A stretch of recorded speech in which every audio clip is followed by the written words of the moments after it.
सास जैसा पति। कई औरतों की ख्वाहिश होती है कि वो सिर्फ अपने पति के साथ रहे, क्योंकि सास की झिक झिक किसे पसंद है। एकता की सास साथ नहीं रहती, सिर्फ पति और वो। लेकिन क्या है एकता की जिंदगी बिना सास के? देखिए। अरे अरे एकता, क्या है? रोज लेट उठती हो, कभी तो वक्त पर उठा करो। हाँ, लेकिन उठना क्यों है वक्त पर? 8 बजे तो उठ जाती हूँ मैं। देखो एकता, ये नहीं चलेगा। सुबह 6 बजे उठा करो। खाने में थोड़ी वैरायटी बनाओ और घर को साफ सुथरा रखो ना। अरे अरे अरे, जो मुंह में आ रहा है बोले जा रहे हो। क्या मेरा घर गंदा रहता है? कितना साफ रखती हूँ। खाने में भी हमेशा मैंने अच्छी चीजें बनाई हैं। और फिर ये 6 बजे उठने की जिद क्यों? देखो, मैं नहीं जानता, बस 7 बजे तक घर के मंदिर में दिया जल जाना चाहिए। एकता बेचारी करती भी क्या, पति की बात माननी भी तो जरूरी होती है। एक दिन एकता सुबह पूजा करके पति को प्रसाद देने कमरे में जाती है, तो पति अपनी माँ से फोन पर बात कर रहा है। हाँ माँ, मैंने तो साफ बोल दिया। सुबह 6 बजे उठना है, नहा कर ही किचन में जाना है और 7 बजे तक मंदिर में दिया जल जाना चाहिए। आ रही होगी चाय लेकर। चलिए मैं रखता हूँ माँ, बाय। बेचारी एकता ने पति का ये रूप तो सोचा ही नहीं था। वो पति से कहती है, सुनिए, अब सारा काम हो चुका है घर पर, क्या करूं? मुझे कुछ देर के लिए मेरी सहेली सौम्या उसके घर छोड़ दीजिए। अरे कैसी बात करती हो कि घर पर कुछ काम करने को नहीं है? होली आ रही है, बाजार से आलू ले आओ, पापड़ बनाओ, नमकीन बनाओ, दही बड़े बनाओ। सब कुछ आज ही बनाना है? अरे अब मन कर रहा है कि सहेली के घर जाऊं तो जाऊंगी ना मैं। आप नहीं ले जाएंगे तो कैब से चली जाऊंगी। अरे अरे, ये क्या बात होती है? चलो ले जाता हूँ तुम्हें, तैयार हो जाओ जल्दी से। कैब की धमकी तो ऐसे दे रही हो जैसे माँ ने दरवाजे में कैब खड़ी कर रखी हो, विथ ड्राइवर। बढ़िया आई कैब वाली। हाय रे एकता की किस्मत। वो सोचती है कि सास साथ नहीं है, लेकिन पति के हाव भाव किसी अक्कड़ू सास से कम ही नहीं है। पति एकता को सहेली के घर छोड़कर कहता है, अच्छा सुनो, वक्त पर घर चली जाना और शाम को गर्मा गर्म पुलाव खाऊंगा मैं। बनाकर पहले ही मत रख देना। और हाँ, रायता भी बना लेना।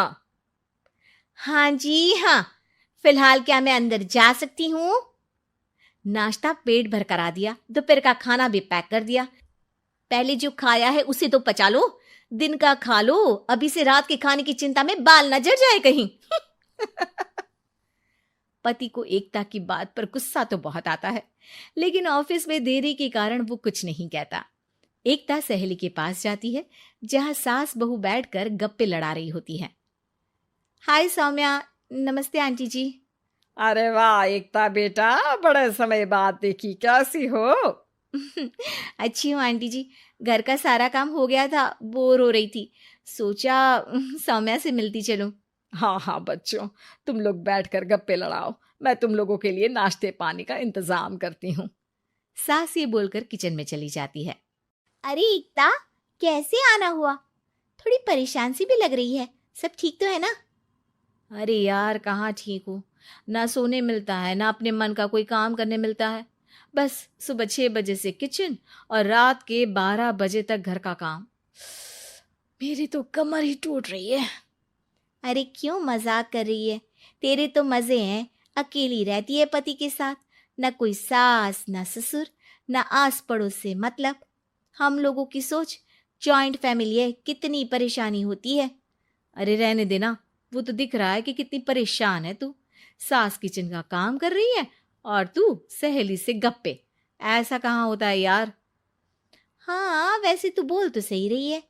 सुबह थोड़ा सा भी लेट हो जाए ना उठने में, तो मम्मी जी किचन संभाल लेती है। पति तो जाते वक्त उठाते हैं कभी कभी मुझे। पर मेरी छोड़, तू बता, सास साथ रहने आ गई है क्या, जो सुबह 6 बजे उठना पड़ता है? पति तो तेरा 10 बजे ऑफिस जाता है। 4 घंटा खाना बनाने में लग जाता है क्या तुझे एक लोगों का? अरे रहने देना यार, मेरा तो पति ही सास से कम नहीं है। सारा दिन का ड्रामा, अरे बातें सुनाना, बोलियां बोलना, कोसना, क्या क्या नहीं आता है उसे। यार मैं तो हैरान होती हूँ कभी कभी कि ये सास की आत्मा तो नहीं आ जाती ना इसमें। अरे परेशान हो चुकी हूँ। इतना ही नहीं, वो तो अपनी माँ से मेरी चुगली भी करता है। समझ गई। मतलब तेरे पति की गाड़ी चल यहाँ रही है, लेकिन रिमोट तेरी सास के पास ही है। अरे अब जो समझ, रिमोट है या कंट्रोल है, बस मेरा तो मुश्किल हो रहा है यहाँ रहना। सोच रही हूँ 2-4 महीने के लिए मायके चली जाऊं। क्या करेगी? 2-4-10 महीने बाद तो आना ही है ना यहाँ पर। तो क्या करूं, तलाक दे दूं क्या? अरे ये कोई सोल्यूशन नहीं है। तू अपने पति को सुधार भी तो सकती है। कैसे कैसे सुधारूं? सौम्या उसके कान में कुछ कहती है, जिसे सुन एकता खुश हो जाती है। अगले रोज, हाय रे, मेरी तो टांगे ही नहीं चल रही है। हाय हाय हाय, बहुत दर्द हो रहा है भगवान। अरे क्या हुआ एकता, रुको मैं माँ से पूछता हूँ। लेकिन पति जैसे ही माँ से बात करके एकता के पास आता है। क्या नौटंकी है ये, क्यों रो रही हो? अरे कोशिश करो ना उठने की। ये काम से बचने के लिए जो नाटक है ना, बंद कर दो, वरना माँ आ जाएगी यहाँ पर। एकता की तो मानो मन मुराद पूरी हो गई। अरे हाँ हाँ, तो बुला लो ना उन्हें, जल्दी से बुला लो। मैं 4-5 दिनों के लिए आराम करना चाहती हूँ, चल तो सकती नहीं हूँ। खाना पीना कैसे होगा? अब क्या था, सासू माँ आ जाती है एकता के घर। सासू माँ, मुझे ये हमेशा बताते हैं कि आप कितनी हार्ड वर्किंग है। बस अब अगले 15 दिनों तक मैं आपको देखूंगी और आपकी जैसी ही बनूंगी। ये बता रहे थे कि आप 5 बजे सुबह उठ जाती हैं और अरे बेटा, कुछ ज्यादा ही नहीं बता दिया तूने। अब नहीं माँ, मैं चाहता हूं कि ये आपकी तरह तौर तरीके सीखे, जैसा आप मुझे बताती है ना। मैं तो हमेशा हॉस्टल में रहा, कभी देखा भी नहीं आपको, लेकिन मैं चाहता हूं कि एकता पूरी आपकी कॉपी बने, घर गृहस्थी आप ही की तरह संभाले। हैं? हाँ। तो अब माँ जी यही है, तो क्यों ना कल से शुरू। लेकिन अगले दिन सास 9 बजे सोकर उठती है। बेचारा बेटा बाहर से खाना मंगा कर खाता है। शाम को घर आता है तो सारा घर बिखरा रहता है। अरे माँ, ये घर इतना बिखरा क्यों है? अरे वो बेटा, आज वक्त ही नहीं मिला किचन से।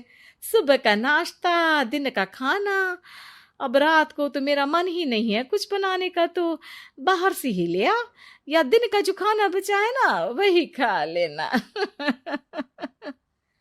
ओ माँ, इससे अच्छा तो एकता कर रखती है। भले ही आराम आराम से काम करती है, लेकिन आज तक मुझे बासी खाना नहीं खिलाया। खुद तो तुम 9 बजे उठी हो, वो तो फिर भी 8 बजे उठती थी। अरे बेटा, मेरे बस की नहीं है 8 बजे उठना, वो तो ना मैं झूठ बोल रही थी। मैं तो चली अपने घर। अरे कम से कम तेरे पापा मुझे सुबह की चाय खुद तो बना कर देते हैं ना। ना जी ना, मुझे नहीं रहना अपने बेटे के पास। ये बोलकर सासू माँ चली जाती है अपने घर और एकता की लाइफ फिर से सेट हो जाती है, बहुत अच्छी तरह।